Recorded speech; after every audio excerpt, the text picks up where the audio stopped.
Hi there. I'm Erix Antoine, and I'd like to welcome you to the first episode in a new podcast called Discovering the X-Files, in which I, along with some good friends of mine, go through the entirety of the X-Files. The original series, the movies, the revival. What the hell, we might even go through the comic books at some point. Who knows? But as this is the first episode, I think it's a good idea to take a minute and explain the premise of this podcast and what might set it apart from the pile of existing X-Files podcasts out there. And I guess the one key element is this. I am not an X-Files fan. That is not to say I dislike it, I just never got into it. I did watch it sporadically while it was running, and I guess I liked it well enough whenever I watched it, but for whatever reason I was never sucked in. I remember vividly going to see the 1998 feature film. I remember I went with a very dear friend of mine who was a fan, and I was not. At that point I probably hadn't watched an actual episode in a couple of years, so I really had no idea about any of the overarching mythology or anything at all. And so I sat there in the theater, completely lost. My friend did try her best to fill in the blanks, and I do thank her for it, but the fact is, I didn't really like the movie, and I didn't make any effort at that point to catch up. And then, when the show was finally made available in its entirety on DVD, I briefly flirted with the idea of getting into it, but other things kept getting in the way. So, now, here we are almost 30 years after the debut, and I have decided the time is now. So what this podcast will consist of is a newbie's journey through the world of the X-Files. I am that newbie, and I will be escorted on this journey by some good friends of mine who are fans. Now, if you're listening to this as a longtime fan of the series yourself, maybe this is a cool opportunity for you to revisit the whole thing along with me, appreciating the series through fresh eyes, and maybe occasionally pulling your hair out in frustration as you disagree with the misinformed opinions of a heathen. If you yourself are also a newbie, then maybe you will enjoy taking this journey along with me, and we can discover the X-Files together. And by the way, don't worry, because the discussion will always be on an episode-by-episode basis. I will not allow any of my friends to spoil the show for me or for you. In any case, my hope is that this podcast gives people a cool, fun way to experience the series, whether they're newcomers or taking a return trip. Now, for this first chunk of episodes, I've enlisted Daniel Baldwin. Not the actor, don't get too excited, but he is a very dear friend of mine and an entertainment journalist, and for the purposes of this podcast, a die-hard X-Files fan. And today we will be discussing the pilot, which originally aired in the US on September 10th, 1993. It was written by series creator Chris Carter and directed by Robert Mundell. The now classic first episode of the series follows David Duchovny and Gillian Anderson starring as FBI Special Agents Mulder and Scully on their first case together, investigating mysterious deaths in the Pacific Northwest, which Mulder believes to be alien experiments. The episode also introduces the recurring characters of the Smoking Man, Scott Blevins, and Billy Miles, portrayed respectively by actors William B. Davis, Charles Ciaffi, I think that's how you pronounce that name, and Zachary Ansley. I think that's how you pronounce that name. Anyway, after the break, Daniel and I are going to get into it, so stick around.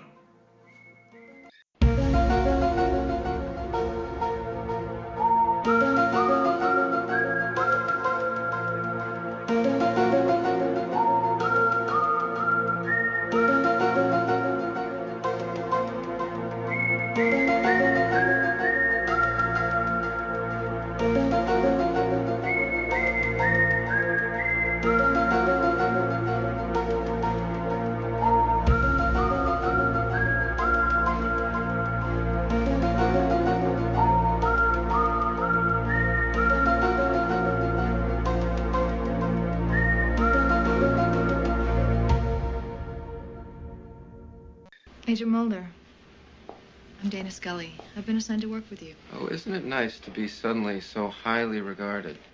So who did you take off to get stuck with this detail, Scully? Actually, I'm looking forward to working with you. I've heard a lot about you. Oh, really? I was under the impression that you were sent to spy on me. If you have any doubt about my qualifications or credentials... You're a medical doctor. You teach at the academy. You did your undergraduate degree in physics.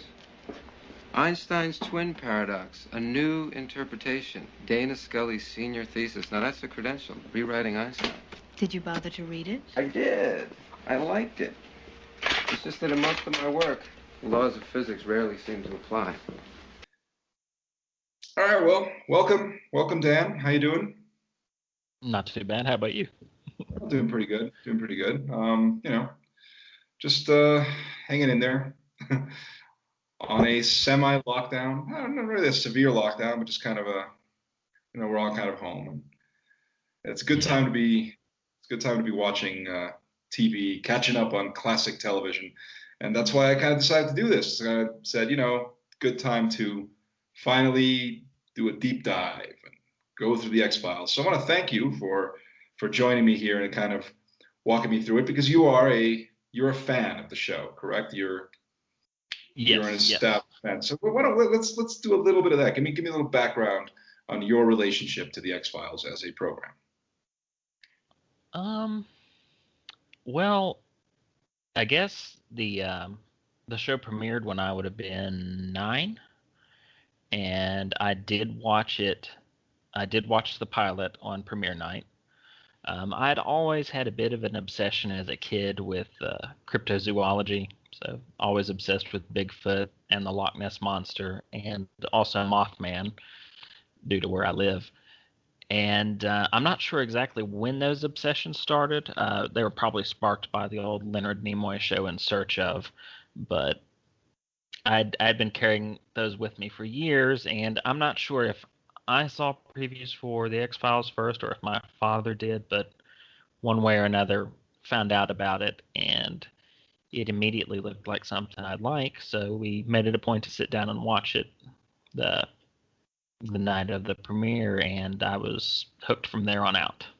Caught almost every episode for at least the first 6 seasons on the night it aired, and I ended up missing a few here and there in the later seasons for various reasons, usually extracurricular school activities as I got older, but I ended up catching up with them on DVD and then again on streaming and again now on Blu-ray. So I've been watching it off and on ever since it aired, really. Yeah, well, there you go. I mean, and you just pointed out how you watched the pilot on like its original air date in '93, the fall of '93, and what I remember, because I didn't watch the pilot when it aired. In fact, I don't even think I was in the U.S. when the pilot aired. By that time I was already living in La Paz, and I didn't become familiar with the show at all until I went back to the States, probably later that year or the next year, and it was already on, and we already had people were talking about it. It was the new show, and I might have caught 1 or 2 episodes because friends of mine were watching it or whatever. But what I do remember from reading magazines and things at the time was that it was described as the creepiest pilot since Twin Peaks, and there was like the hype building up to it. I imagine that the hype was like that, like they were sort of selling it like this event thing, this I would imagine, at the time there had to have been a little bit of a buzz about it. I remember it being pushed pretty hard, at least in the lead up to the pilot, and then again throughout the first season. There were a lot. Fox pushed it really, really hard. I don't quite remember what else they were playing at the time, but they definitely put a lot of effort into promoting it and getting viewers behind the show. Like they were clearly very proud of it. Yeah. Well, I mean, the one thing you can say about the pilot is that it's definitely, you can tell they put an effort behind this pilot. It was produced to impress, is basically the thing. I mean, maybe And well, here's the thing, because I watched it the other night, and I had not seen it before. Maybe I had seen it before, but my point is that if I had, it had been years. So I watched it the other night, and it's streaming on Hulu and pristine quality. It looks terrific. And that's the thing. It's almost 30 years old, and it looks great. You look at it. It's got the widescreen feel. It has a cool cinematic quality. Its pilot is directed by Robert Mandel, the director of The Substitute, starring Tom Berenger, in which he drives Ernie Hudson's nose into his brain. That's pretty cool. And Robert Mandel directed School Ties, and he directed a film that no one knows with Michael Keaton called Touch and Go, which I recall from like the mid '80s, a romantic comedy where Michael Keaton's a hockey player. Point is, Robert Mandel's like a movie director, not really like a TV director, even though maybe he became a TV director like so many of these like journeyman directors from the '80s and '90s. But the film has like the episode has like a filmic quality to it. It's got like a nice cinematic quality. So they were pushing it. And one of the things that people were saying at the time was that, how this is a very cinematic TV show. And they compare it to Twin Peaks and watching it, I mean, the story takes place in the Pacific Northwest. So I'm assuming maybe that's why they were comparing it to Twin Peaks. But I guess, because it is kind of creepy, I suppose. I would imagine, like for a 9-year-old, maybe, like, did you, but when you were that age, like at that time, were you already watching horror flicks and whatever else? Yes. It never really scared me. There were a couple of episodes in later seasons that unnerved me a lot, but I'd been watching horror movies, I guess, at that point for a solid 5 or 6 years. So it never really fazed me on that level. I was just more drawn into the tone and the style, Right. The atmosphere of the show, and of course the characters. Right. Yeah. All right. So let's get into it. So it's the pilot. It doesn't have an official title. This episode, it's just the pilot. So I guess, yeah, it's one of those. It doesn't have a title, and it draws you in with the atmosphere. It's got an interesting opening. You have clearly setting up a mystery. You have this mysterious death right at the front of it, and the first character we are introduced to is Scully, and that's I think it's deliberate because I guess she's meant to be the audience surrogate, right? I mean, she's meant to be. It's interesting that's we come into this through Scully because she's the audience surrogate and she's the skeptic, and that was apparently a deliberate move by Chris Carter to subvert expectations, because usually in this kind of situation, the skeptic character is usually a man. I mean, I guess if we did a run through of it, maybe that's true. I'm not entirely sure, but it was considered a rarity for the female to be the skeptic character, the pragmatic skeptic character. I think. I don't know.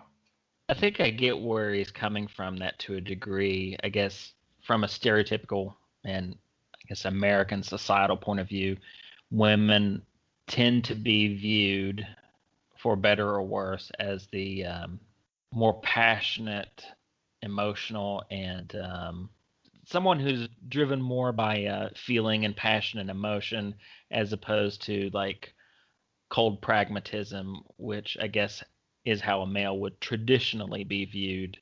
I don't know if you want to maybe at least from especially from a 50s and 60s standpoint, if this show were made at the time that Chris Carter was growing up watching older shows like The Invaders or Kolchak the Night Stalker, that's probably exactly how it would have played out.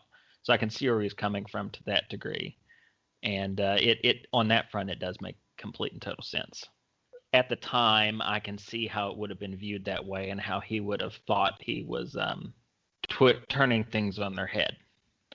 Right. Yeah. I mean, that's clearly the point. You said Kolchak the Night Stalker, which was in fact an influence. I mean, that was definitely, I think, like one of the biggest influences for the show, for him to create it, was Kolchak the Night Stalker. And yeah, I mean, again, it's we're talking about what they thought at the time. I mean, I think that the way things have progressed in TV and in film and in genre, it's no longer like that's no longer the tradition. And part of it could even be owed to the fact that the X-Files sort of established a new paradigm by creating these characters, which themselves became iconic. So now I guess that concept doesn't even feel like a new thing. It doesn't feel like a subversion of expectations, because the Mulder-Scully dynamic has kind of become a paradigm for future genre things. But at the time, I guess it was viewed as a subversion. I'm not sure if that element adds anything special to the story, but it's a fun detail to consider, and it works. I mean, Scully is immediately likable. I think that that's important. I mean, like you see her and you like her. I mean, I'm not only talking about the fact that Gillian Anderson is really attractive, and I think I don't mean that. I mean, obviously there's that, but there's just the fact that the character, there's something about her. She's immediately likable in her first scene when she's being interviewed, by the FBI guys, and that whole thing. There's something about her that kind of just draws you in, and you're like, I like this person. I can identify with this person. I can follow this person week to week and get into adventures. I do know also, I mean, I don't know too much about the behind the scenes details, but I do know that the suits were not as keen on Gillian Anderson at first. Like Duchovny, apparently from the beginning they were like, yeah, David Duchovny, yeah, okay, we like him, he's in. But with her, they were sort of like wishy-washy on it.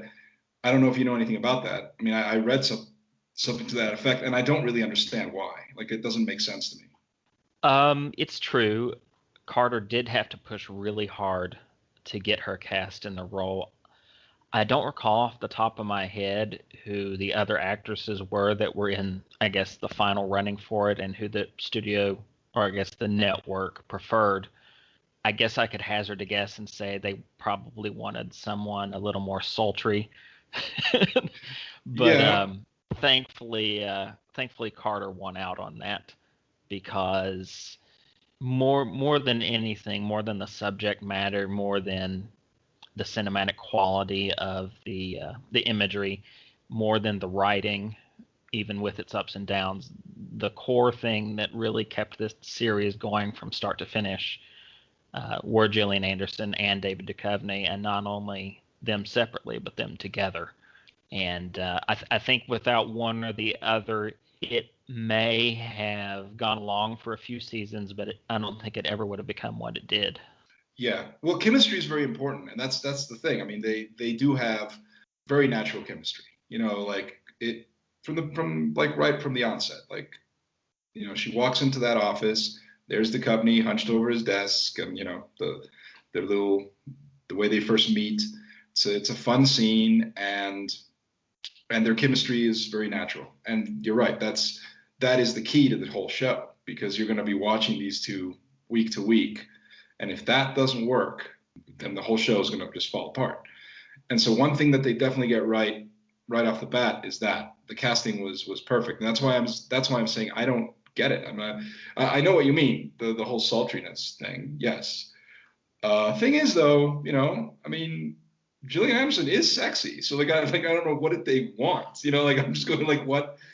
And if you have something more excessive, I mean, what did they expect her to do? Wear halter tops? And it's like, I mean, what?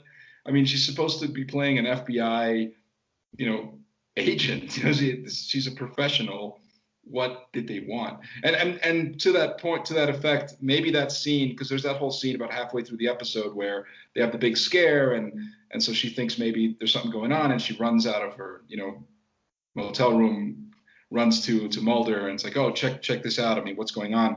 And she strips down to like her bra, which, reportedly Gillian Anderson herself felt was gratuitous, and she's absolutely right. It's kind of a gratuitous thing. It's like, why would the bumps have to be on her back and not like on her shoulder or someplace that wouldn't require her to like strip down her bra, right? And so like I guess maybe that was something that they felt they had to put in there so that the suits would shut up about her not being quote unquote sexy enough or something, I guess.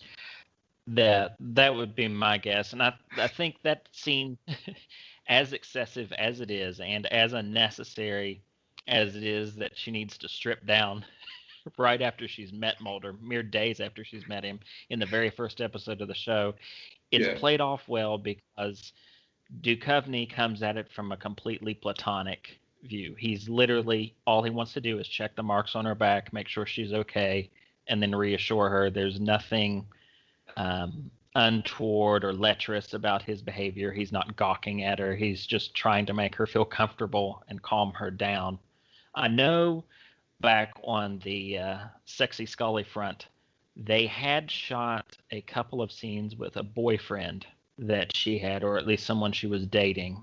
I guess at one point she was interrupted during a date for some reason early in the episode, and then later on there would have been a phone call where she was in bed with the guy, and the network wanted those scenes. I guess the intention was to possibly play up Scully's dating life as the season went on, but they ended up nixing that and cutting the scenes from the pilot and really don't touch on that too much going forward. Carter was able to talk them out of it. First of all, you're right. I agree with you. The way that the company comes at it from the performance angle and the way the character is, yes, the reason that scene works ultimately, I think it works in two ways. I think first of all, it works like you're saying because he's not lecherous about it. He's not like gawking at her. He's not checking her out. He's being a genuinely concerned colleague and all of that, right?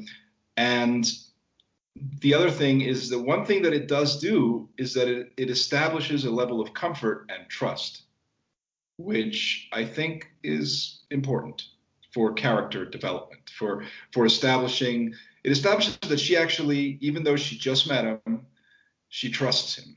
There's this level of trust because she runs to him and puts herself in an extremely vulnerable position. And I think that displays a level of trust. And maybe that's something else that it can do thematically for like the episode and for the character growth of it. And I think it works. Now, one thing though about this is that, in my opinion, I felt that there was a bit of a murkiness to the story. It felt a little bit unresolved. Now, when I say that, I'm speaking from like a general perspective because of episodic television, where, and this is even for television at the time, it was still rare to have like serialized TV. You know, because this premiered in '93, in the fall of '93, and at the same time as that premiered, around the same time, you had Star Trek Deep Space Nine, which wanted to try to do kind of a serialized thing, and they weren't letting them do that. You know, they were saying, no, it's got to be standalones, it's got to be this, it's got to follow the formula. For syndication, it sucks if you're, not if you're serializing. And so it's interesting that this show that premiered at the same time, clearly they're setting things up in this episode. I mean, even though the X-Files it wasn't really a serialized show in a traditional sense. It does have kind of an arc to it. It does have like kind of a mythology thing. Little bits and pieces do get serialized throughout it. And this pilot does that because when I say that there's a certain murkiness to it, it's because it is kind of unresolved, because ultimately the goal of this pilot is not really to tell a complete story. It's just to kind of set up the characters, to set up what the show is, set up the premise, set up the main characters, and just establish that in 48 minutes. And then everything else is kind of just left hanging, and that is kind of rare for a non-serialized television show. So, I mean, I don't know. I don't know if that makes any sense, what I'm saying, but. It does. I think they get away with it because the case itself is kind of sort of resolved, at least to the best of their abilities by the end. Of course, they end up walking away with no evidence because it's either destroyed or taken Right. or discredited by other people that were involved. But I think what really makes it all work is the mini arc with Mulder and Scully, because clearly at least part of the Bureau brass wants this program to go away. It's an embarrassment. There are also clearly sketchy characters that, even Mulder brings up that he's been blocked access to several things that he should be able to get a hold of, which makes him think that he's onto something. And they send her in as an assignment to effectively debunk every single last case that she accompanies him with. But the catch is that whether she likes the assignment or not, she still wants to do her job to the best of her abilities. So they may have picked the wrong person to send in because she's not particularly interested in debunking him if she doesn't have a specific reason on each case to do so.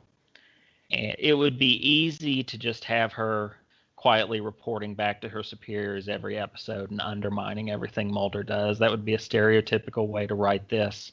And on the flip side, the stereotypical way to write Mulder would be to have him absolutely not trust her at all from start to finish and always holding back. And while he does hold back in the episode, he's really just feeling her out, not trying to judge her for why she's been sent to help him, but trying to feel her out for who she actually is as a person and as a professional, whether or not he can still trust her despite the reason for her being there. And I think even though nothing is fully resolved by the end, they got away with it because that individual, I guess that combined arc of the two of them coming together by the end feels complete enough that you still feel like something's accomplished, even though they really don't get to do, they don't really accomplish anything professionally by the end.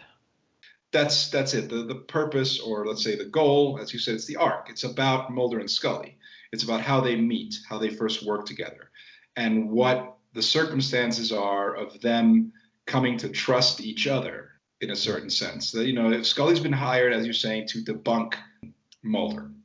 Mulder understands that. He realizes that that's why she's there, but he still lets her in, and he still opens himself up to her. He exposes a very vulnerable part of his past, which he had no reason to divulge. But that's a way of him showing, and this happens right after the stripping scene. So right. That's why there's a connection there, because it's sort of like she's showing an implicit level of trust, and in a way, it's like, okay, well, now I'm going to show you that this is how I'm going to bear myself. I'm going to show you that I trust you. And I'm going to tell you this very personal thing about my sister and this whole thing that most people that I would tell this to would think I'm insane. But I'm going to go ahead and tell you, and trust that you're at least going to hear me out. So I think that is interesting. And by the end of it, he does trust her, even though she's a skeptic. It's almost like he believes that he can get through to her. Yeah. And it's a little. There is a certain element where you can tell the show is being formulaic about all of these things because, time will tell as the season and the series progresses, but there is a certain formula to it. It's like they get to this town and everything's a cover-up. Cliff the Young, there he is. He probably leaped out of a Brian Brown's trunk from FX, and he's being an asshole, and then you got the other guy, and no one wants to say anything, and so clearly they're going to face resistance there. No matter what they discover, there's going to be some people that are going to make sure that no one else knows about this. The burning at the motel, and it's like at every turn, it's the sort of thing, it's setting up, when I say it's setting up the premise of the show, I think it's also setting up the possibility, it's telling you, you're going to see creepy things week to week, you're going to see these mysteries that are not necessarily going to be resolved to satisfaction. Because this is the premise of the show. The premise of the show is that there's all this mystery, these mysterious things that are happening that are true, whether it's, aliens or supernatural beings. But just as they would be frustrated, just as, in a real sense, because if this were uncovered, then, that's it. That's the end of the story. So it can never be totally uncovered. So just as they will be continuously frustrated as they try to resolve these mysteries, so too will you as a viewer. You'll have to accept the fact that you're not always going to get answers. You don't really get answers here. All you get is questions, I think. I mean, yeah, you know that all, the character's name, I already forgot his name, the kid that's in the mental institution. Billy Miles. Billy Miles, who is a recurring character, I believe. Like he will eventually turn up again in future episodes, or at least they'll make mention to him because this is the beginning of an arc. But Billy Miles, it's still not exactly clear what happened. There's only this supposition, the assumption. There was obviously something happened. Perhaps it was an abduction, and that seems to be the case. The little piece that they found that was in the nose of the orangutan that maybe wasn't an orangutan, you know what I mean? Like, and that's made of a material that they can't really identify. It's that whole thing. And I do think that is the premise of the show, clearly, because you have the mysterious cigarette smoking man who has no lines in this episode, and then at the end you see that he walks into the room. When he walks into that room, I almost expect from Raiders of the Lost Ark the Well of Souls music to just start playing, and it's like just the way the camera pulls back, and I'm going like, yeah, and there's the Ark of the Covenant, like right back behind that like shelf over there. Because I mean, and I don't know. I mean, I don't. Maybe I'm crazy, but I would almost think that that's a conscious allusion that they're making to that, because that's. I mean, because just even the way the whole thing's framed, and he walks into the big room, grabs the thing, sticks it in the box, and then walks. The camera pulls back. You see all the other boxes, and it's like, dun dun dun dun dun dun. I'm going like, okay, that's what this is, and that's what they're doing. And so that's when I say that I think the pilot is very solid in establishing a premise for the show. That's what I mean. If it's slightly unsatisfying, I think that that's okay, because it's just the beginning. You figure, okay, well, I met who these characters are. I get what's happening, and let's see how this goes. Let's see how this goes week to week. So it's fine as a starting point. I don't know if it's a very satisfying story, to be perfectly honest, but the characters are very satisfying. I really like the characters. I think it's got a really nice texture to it, definitely. That cinematic feeling. It's intelligently written also. Like, that's I think that might have been something that probably was shocking for the time, where there's a real sophistication to the writing. That's also cinematic. It doesn't feel like a corny TV show. It kind of sucks you in. The dialogue, there's a cool quality to the dialogues. It's convincing. It's not corny. It's far more put together than most other genre shows would have been at the time, or even a few years earlier. There's just more effort put into it to make, I guess, prestige TV is really a thing now, but at the time this really was a prestige genre show compared to most of the other stuff on. Obviously Star Trek had some heady ideas, but anything that's skewed more towards the horror vein, like the X-Files is, most of it was episodic, and the writing quality would pivot up and down.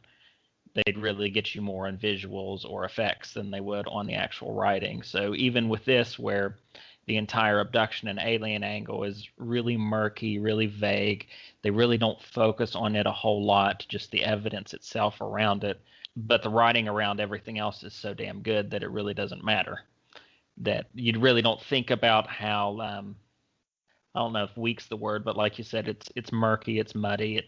The actual case plot itself feels a bit unfinished by the end, but you don't really think about that until after you're done watching it, as opposed to sitting there watching it going, okay, why don't we see more of this, or what's going on with this, or what happened with that.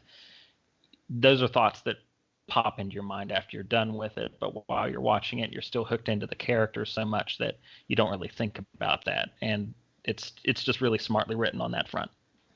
Yeah, because you brought up an interesting point. If you compare this to other genre shows at the time, and to be honest, I mean, this was very unique for the time in terms of its premise. But let's see, like other genre shows besides Star Trek, that's obviously its own thing. But like, I don't know, like what would have been something comparable to this, kind of creepy, kind of weird, the only thing that pops into my head immediately, and it already, like, I think by this time it was already long gone, was the Friday the 13th series, Yeah. which again, like you said, that had some terrific episodes, but some not so terrific episodes. It kind of went up and down, right? So that's the thing. If that was your bar, then yeah, obviously they said, okay, well, we have to clear that bar, and that won't be too hard, you know. I mean, Friday the 13th series, they had David Cronenberg, but we have Robert Mendel, and we're going to just, we're just going to clear that bar right away. No, that's, obviously that's like one great episode of Friday the 13th, but the point is that in this particular case, yeah, they clearly were putting an effort towards saying this is not going to be like anything else, I guess, since Twin Peaks. I mean, if people were comparing it to that was obviously part of the whole hyperbole, because obviously in the press releases, because that's how this always works, and when they send TV critics the screeners, they also send them the press release, and the press release has all that hype there. So I'm sure that in the press release it was like, our intention is to make a quality series that explores the human condition with genre, like all the best science fiction, and we're looking to what David Lynch accomplished with Twin Peaks, and I'm sure Twin Peaks showed up a lot, like in every other paragraph of the press release, and just like sort of like giving people hints, like, we're like Twin Peaks, we're trying to do Twin Peaks, it's Twin Peaks, and it's the Pacific Northwest Twin Peaks. I mean, this episode is in the Pacific Northwest, but that's the thing. I mean, they obviously always skew towards, when they do their hype, they know what they're doing. And I guess before this, the only comparable thing was Twin Peaks, which, I mean, that's where David Duchovny came from. So like, I think that was the only one where it's like, okay, that had been the previous one, that had set a certain standard. And then that one kind of, crash landed for many reasons, but that first season, the first half of the second season, that's pretty quality stuff. And it's because of that, because they were putting a certain level of attention, of prestige television, in a way that at the time was rare, that now we see it everywhere. I mean, now you expect high quality when you watch a show. But at that time, I think this must have been pretty revolutionary. Like, I can imagine that somebody sitting down in 1993 to watch this for the first time, it must have been kind of like, whoa. And yeah, I mean, they do maintain that quality, I would think. That's going to be interesting to see this evolve. But it is in that sense, you can definitely, if you put yourself in that headspace, you can see the intent, and they pulled it off. And the thing is that it holds up. That's what I'll say. I mean, I'm watching it now almost 30 years later, obviously with some bells and whistles, in the sense that it's the remastered version and it's on Hulu. I don't know, maybe that might have something to do with it, but in terms of the pacing, in terms of just the general quality of it, yeah, I think it holds up. I think it's a very solid hour of television. I think it does too. And as someone who's watched all the seasons, a lot of them more than once, they really knew what they wanted to do right out of the gate here.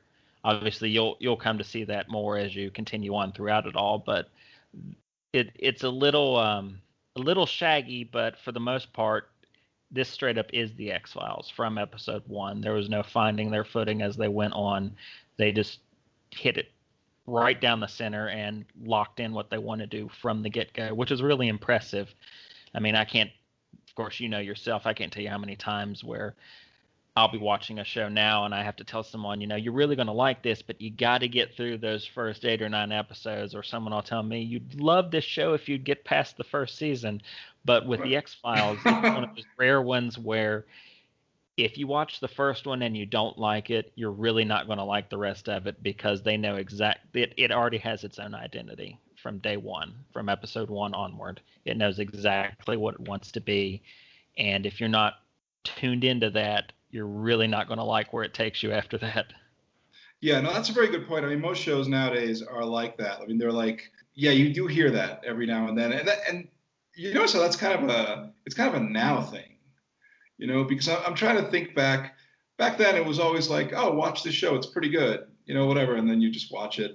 And then it became, I guess, with binge culture, because now you can do that, I guess, that they just started saying, no, this is terrific, but you gotta sit through 7 hours that are going to be really unimpressive until you get to that one moment where it's like, yes, okay, now I get it. Yes. And yeah, that's a good point about a lot of shows nowadays that, I mean, there's so much to watch, right? That Oh God. the prospect, if somebody tells me that now, it's more like, you know what, dude, then maybe I think I'll pass. Because like there's other stuff I'd rather watch. If you're gonna make me sit through 12 hours of something before it finally gets good, I'm like, maybe I'll just jump to that part, kind of read the backstory on Wikipedia or something. But yeah, you're absolutely right. In this particular case, there is a certain, it's definitely very strong.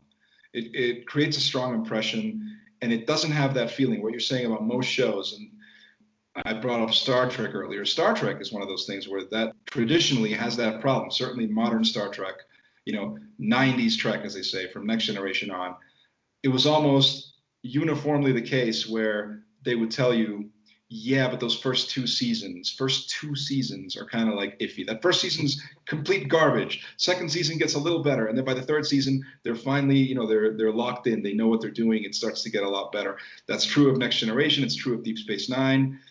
It's kind of true of Voyager, although I would say that Voyager's, I don't think it became that great until season 4. I mean, so yeah, it is. I think X-Files was lucky that they didn't fall prey to that. I'm not expecting every episode in the first season to be amazing, but right. I mean, that's another thing too. When you're talking about 24 episode seasons, that's always an issue. I mean, it's like that dip in quality. It's like, how much can you maintain quality for that big of a stretch? At least nowadays things are easier. Now that it's shorter episode orders, so you can really hone in on the quality. But in any case, in terms of the tone, in terms of the concept, in terms of what the show is, yes, it is the sort of thing where watch the pilot. And if the pilot doesn't sell you, okay, then I guess maybe this isn't your thing. Because the pilot gives you everything that the show would promise, right? The pilot gives you Mulder and Scully. The pilot gives you a premise. You get it right away. So either you buy into this or you don't. Essentially, you're supposed to buy into it by the time the cigarette smoking man is walking down the Raiders of the Lost Ark hallway. By the time that happens, you're supposed to decide, okay, yeah, I'm in. And what I can say is that even though, I am moderately familiar with the show, not a hardcore fan by any means, but I basically know some of it. Watching this pilot, I was like, yeah, okay, I'm glad I'm doing this. Like this was fun. This was like, it felt good. It held up. I'm glad I did this. That's how I felt by the end of the episode. Even from my standpoint, I don't know how many times I've seen the pilot at this point because, I've watched it on my own a bunch over the years. I went through the series with my wife at one point, so I saw it again that way. And it still hasn't lost its luster for me after, I guess it's 27 years? Is that right? It would be, yeah, but 93, yeah, 27 years. So it's still great. It's not perfect, but it's still great. I still love it. And I can't really say that about some of the other shows that I like from that time. I mean, you brought up Star Trek. As much as I love Next Generation, I will never argue with anyone if they say that the pilot for that series is garbage, because it really is. Well, I like the characters, yeah. But yeah, I but yeah, this one holds up. It's just really cool. It's got some great imagery, and you have that one scene, Mulder drawing the X on the concrete. It's one of those things that stays in your head. It's sort of like they put something in there where you go like, yep, this is sort of like the mission statement of the show. This is what it is. You have the characters are locked in. You know who they are. You know what's going on. It's just terrific. The real button on it for me is, of course, they get back. Scully has the little metal piece that was taken out of the whatever it was that was in the coffin. It was turned over to the cigarette smoking man. Obviously, the investigation for that piece of metal, whatever it is done. It's going to be locked away. You see him walk into the little Raiders of the Lost Ark filing room. It does the full camera pan out. We don't get the Ark. We don't get the John Williams theme. But what we do get is him walking out of the building, shutting the door, locking it, and then it shows you that it's buried deep within the Pentagon somewhere. And that pretty much tells you everything you need to know about the series right there. Do you have a theory? I have plenty of theories. Maybe what you can explain to me is why it's bureau policy to label these cases as unexplained phenomena and ignore them. Do you believe in the existence of extraterrestrials? Logically, I would have to say no. Given the distances needed to travel from the far reaches of space, the energy requirements would exceed a spacecraft's capabilities. Conventional wisdom. You know this Oregon female. She's the 4th person in her graduating class to die under mysterious circumstances. Now, when convention and science offer us no answers, might we not finally turn to the fantastic as a plausibility? The girl obviously died of something. If it was natural causes, it's plausible that there was something missed in the post-mortem. If she was murdered, it's plausible there was a sloppy investigation. What I find fantastic is any notion that there are answers beyond the realm of science. The answers are there. You just have to know where to look. That's why they put the I in FBI. And there you have it. I hope you enjoyed this first episode of Discovering the X-Files. And if you did, please subscribe to the podcast, give us a like, take a minute to write a positive review, and go ahead and spread the love on social media. The podcast is available on Anchor FM, Spotify, Apple Podcasts, and other platforms. I will be posting 2 episodes per week and don't expect too many interruptions, but will of course let you know if they should ever come up. And if there is ever a hiatus, it shouldn't be longer than a couple of weeks anyway. I'm Erix Antoine. I'll be back in a few days along with Daniel to talk about Deep Throat. The X-Files episode, not the movie, though I guess if enough people ask nicely, maybe one day Daniel and I could talk about the movie. Anything is possible. In any case, I hope you'll join us. So until then, let's all remember that the truth is out there. See you next time.